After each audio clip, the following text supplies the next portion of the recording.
what is best in life? To crush your enemies, see them driven before you, and to hear the lamentation of their women.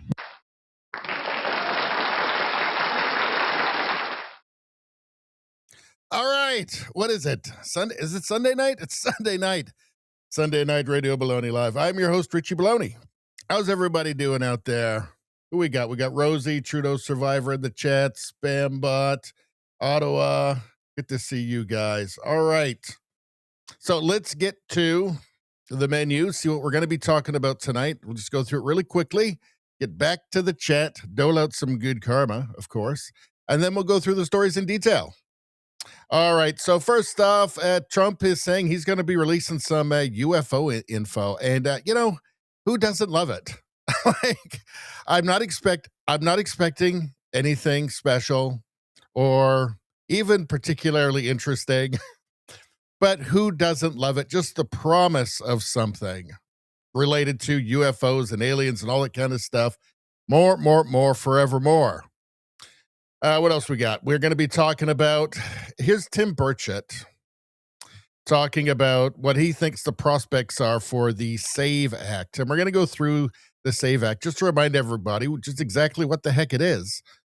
It is very important. Then we're going to go to the UK, and we're going to be taking a look at this Zach Polanski. He's the leader of the Green Party, and he's just a full-on commie, just full-on communist, crazy person, basically. And yeah, he wants to destroy the UK. And his party is actually doing pretty well. They're like 17%. I think they're the second behind the Reform Party. So, and then here we also have a bit more too, just about the censorship and about the narrative control in the UK. And the government has a lot of control over the narrative in the media in the UK. We will take a look at that. Woke mind virus. This is Stephanie. Say hello to Stephanie here.